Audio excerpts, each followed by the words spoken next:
Movement can be a powerful thing. Most of us who play games can appreciate the importance of a well timed jump in a platformer or a skillful dodge in a fighting game, but sometimes it's the seemingly ordinary movements that actually tell us the most about a character. The way they do simple things like walk or sit down. And like anything else about a character, movement can be used in ways that resist tired gender stereotypes or in ways that reinforce them. Translation. Anita has found something new to complain about, and that something new is she doesn't like the way women move in video games, especially their hips. Can Anita get more stupid? In Bungie's hugely successful online shooter Destiny, players start by creating their own character, a guardian who will fight to protect the last remnants of humanity. As with character creation tools in other games, this one lets you choose from different genders and races. In most ways, Destiny treats its playable female characters almost identically to how it treats its male characters. For instance, the armor you acquire when playing as a female character isn't sexualized, but looks just as practical and stylish as the gear equipped by male characters. However, there is one way in which the male and female characters are differentiated by gender, and it has to do with their movement. Watch how a male guardian sits down, taking a load off after a long, hard day fighting the forces of pure evil. It's simple, it suggests confidence. When a female character sits down, however, it's a completely different story. She sits like a delicate flower. This is supposed to be a hardened space warrior, and yet she's sitting around like she's Ariel from The Little Mermaid. First of all, Anita, Ariel couldn't really sit in any other position. She was a mermaid. She had a fishtail. So fuck you. She couldn't exactly spread her fin, could she? Ugh. Second of all, Anita, are you saying that because this fictional female character is supposed to be a hardened space warrior, that she can't have a form of femininity about her? That she can't like the odd girly thing, or she can't sit away that she might find ladylike because she's meant to be a hardened space warrior? If so, that's pretty sexist. Or are you saying that the female character in Destiny should sit like the male character in Destiny, so therefore you can use the argument that the camera mechanics developed for the game allows the presumed straight male player to look up the female character's skirt whenever she sits like the male character out of Destiny? A character's animation and movement is just as much a part of who they are as their appearance and their clothing. And like any other aspect of a character, game designers use movement to communicate information about them to the player. This isn't inherently a bad thing. Expressive character animations are just a way for the game to contribute to our understanding of who a character is and what defines them. How a character walks, jumps, even how they sit down can tell us a lot about them. I will slightly agree with you here, Anita. You can get to know certain aspects of a person through their movement, but you can't tell intimate details about them. Kind of like how you can get to know certain aspects of a person through the ass, but the ass will not tell you many intimate details about the person. Remember that argument? But basically you can tell if the character or the person is very athletic or very clumsy, or whether they carry themselves with confidence, or if they're a rather shy person through their movement. Sure. But again, it's not intimate details. And this is actually very hard to convey in games, especially since many protagonists are meant to be you. So they're essentially a blank slate. Kind of like the hardened space warrior in Destiny, and even Shepard in Mass Effect are essentially blank slates. Yes, you can give them backgrounds, I suppose. I'm not sure about Destiny, but in Mass Effect you can give them backgrounds and give the character personality, but they are essentially blank slates for you to interpret. Their movement needn't bother. But in games like Mass Effect and Dragon Age and Jade Empire, what actually tells you more about the person is the dialogue and interaction with the character. It's not like you can take 3 steps and you know instantly everything you need to know about a character. Simple as. For instance, Ryu Hayabusa's precise and graceful movement conveys that he is a highly trained ninja. While the way Nathan Drake scrambles and fumbles in dangerous situations is meant to suggest that he's more of a relatable, ordinary guy who just keeps finding himself in extraordinary circumstances. We were almost in that. By contrast, the way that women move in games isn't just used to suggest their confidence or their skill or some other facet of their personality. It's very often used in conjunction with other aspects of their design to make them exude sexuality for the entertainment of the presumed straight male player. Won't somebody think of the lesbians? What the hell? Catwoman from the Arkham series has a deeply exaggerated hip sway when she walks. In combination with her clothing and the game's camera angles, all of this is meant to drive the player's focus to her highly sexualized butt. Anita, remember a few moments ago when you said that movement can allow a person to attain knowledge on aspects of a character? Well, Catwoman's hip sway does the same thing. It gives the person knowledge that Catwoman is confident in herself. She's confident in her abilities, her sexuality, she knows she's sexy, she basically knows she's a badass. Okay? She basically knows she's a badass. Plus, the outfit, do you really think that Catwoman would be stealing gems like diamonds and emeralds from museums in a frilly dress? Really? No, I think she'd prefer something skin tight. Okay? And may I just say that in the video game, it's not the only place that she's been adapted and actually has a hip sway. Look at many of the animations that she's been in. She has a hip sway there as well. Because it shows that the character is confident in herself. The character knows what the bloody hell she's doing. The character knows that she's a badass. And the character knows that she is playing Batman in the palm of her hand. Okay?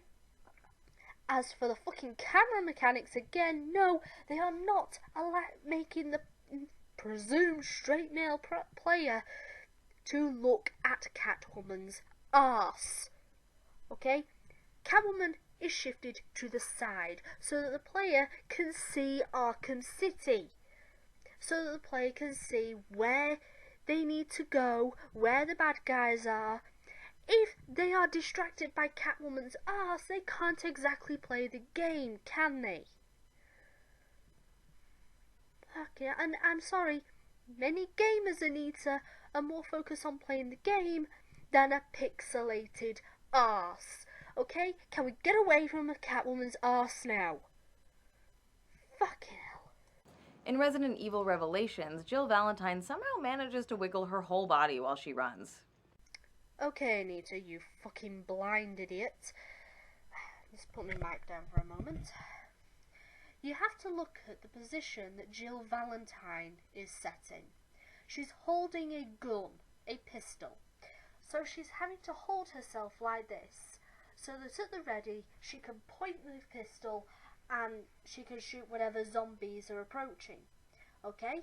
It's there, now there. So because her arms are preoccupied, her whole body, her shoulders have to move to maintain balance as she runs. So therefore her whole body is moving. It's very simple. And you would know this if you play laser tag. So go fucking play laser tag and you might actually find out something. But yes, it's very simple. For fuck's sake. In Assassin's Creed Syndicate, Yeap I is a character who avoids falling into many of the sexualizing traps that some playable female characters do, but she still walks with an exaggerated hip sway. You know what? I'll smile with glee in knowing that Anita's perfect waifu has a flaw. Even if it's a weird flaw. But it's a flaw nonetheless. But, you know what, Anita? This has got me thinking. I wonder if women in the real world actually have a hip sway and video games are merely reflecting this. I wonder. I mean, there is such a thing as sexual dimorphism, isn't there? Different pelvic bones, maybe that has something to do with it? I don't know. I mean, it's got to be sexism, right? In Saints Row the Third, you can change your character's gender at any time. If you go to the clinic and swap your gender from male to female, you also come away with a newly sexualized walking animation, even though you're literally supposed to be the same character. Male heroes are allowed to simply walk like normal human beings in ways that are average or strong or graceful or goofy. Meanwhile, motion captured animations for female characters often make them look as if they're walking down a runway at a fashion show in stiletto heels, even when the characters are actually in combat situations. Watching these characters' in-game movement animations, you'd think that the director of the motion capture session directed them to walk like a model instead of a hardened space warrior, or master thief, or bioterrorism agent, or crime boss, or vampire, or assassin.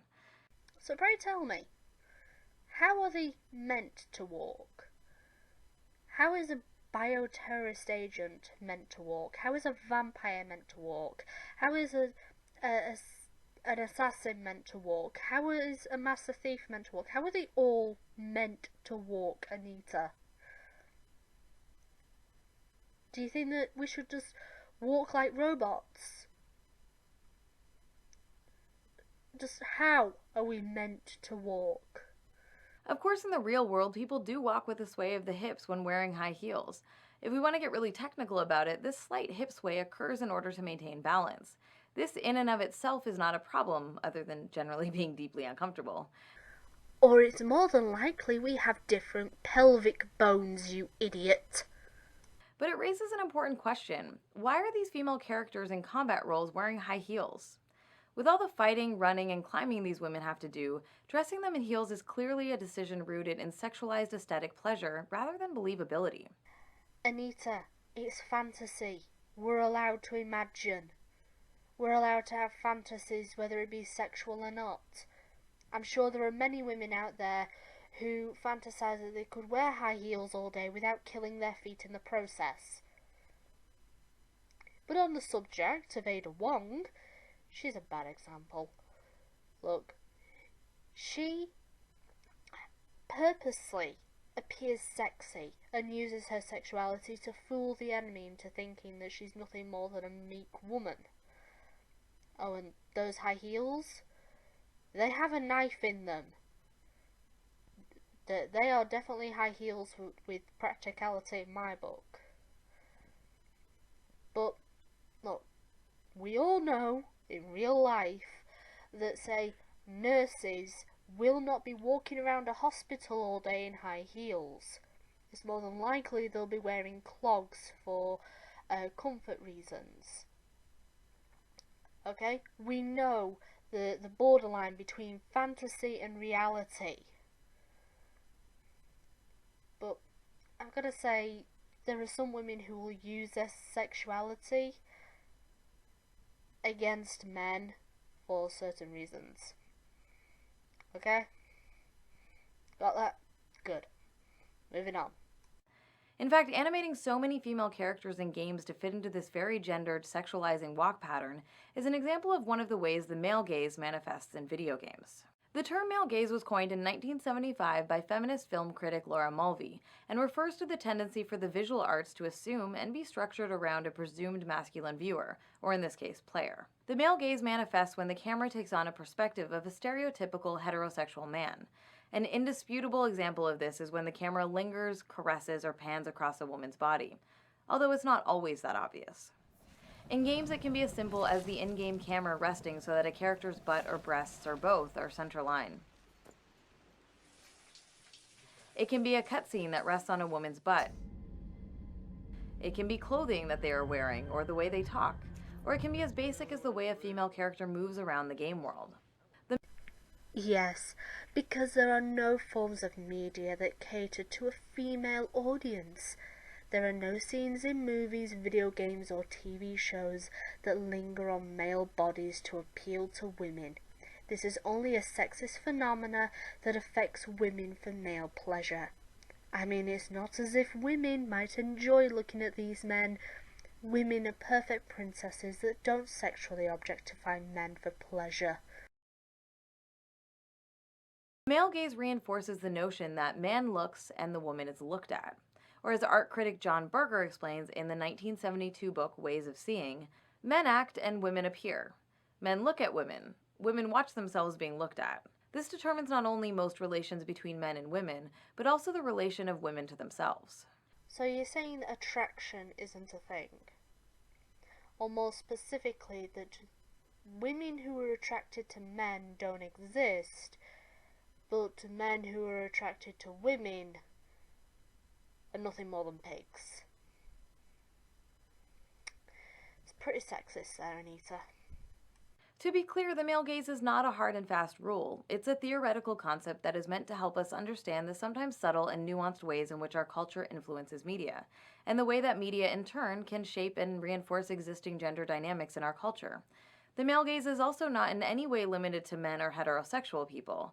Almost all of us internalize and sometimes identify with the male gaze to some extent. So to that effect, what's the problem? If we're all attracted to each other, and in a way that we can have this male gaze, what's the problem? But thanks for speaking for me, Anita. Thanks for being my mouthpiece that I never asked for. Eradicating the male gaze is not as simple as introducing an inverse female gaze that sexualizes men either. Not just because equal opportunity sexual objectification isn't the answer, but also because it isn't actually equal. One reinforces pre-existing oppressive ideas about women that are real and damaging to women in their everyday lives. The other doesn't reinforce anything. Okay, Anita. Just like Sierra said in her video, first, what oppressive ideas are held about women in society? If you can tell us that. Second, prove that a majority of society holds these ideas about women. And if you can prove that, the last thing you've got to prove is that video games and other media reinforce these ideas about women. If you can't prove any of that, then you're talking out your ass. Nor are the two interchangeable. For example, when the satirical website The Hawkeye Initiative reimagines male characters in sexualized poses that are common for female characters, it isn't using the female gaze. This is just the male gaze applied to men. So when the male gaze is applied to women, it's for the sake of men. But when the male gaze is applied to men, it's still for the sake of men. And you wonder why people call you a man-hater. The only other thing I can say about all this is that Deadpool would have looked so much better in those pictures. When male characters are depicted as shirtless or wearing little clothing, like the character sometimes dubbed Hot Ryu from Street Fighter V, their lack of clothing demonstrates their power and strength, rather than depicting them as erotic playthings or reducing them to sexualized body parts. You know, Anita, if you really saw people as equal, then if you were to put a picture of Hot Ryu and Ada Wong, say, side by side, you wouldn't see this derogatory, sexist version on one side and a male power fantasy on the other. You'd see embodiments of empowerment for each gender.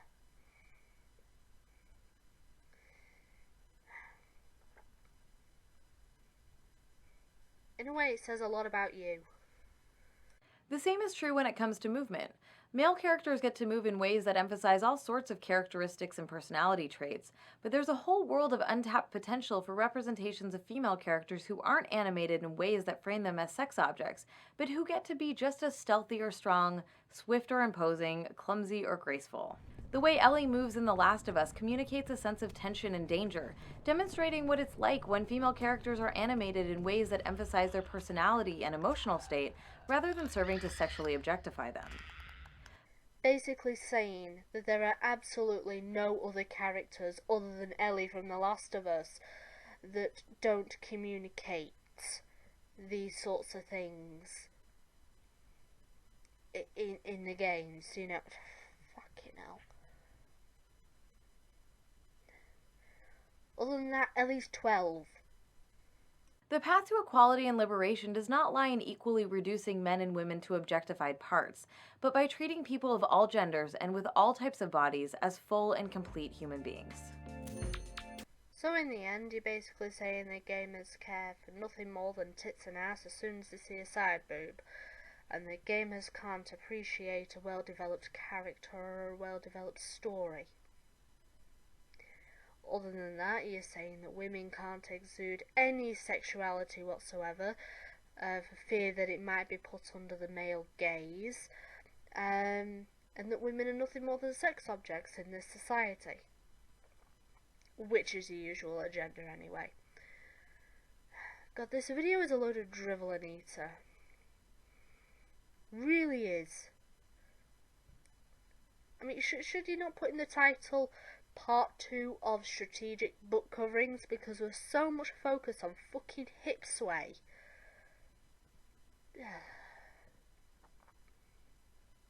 Fucking idiot.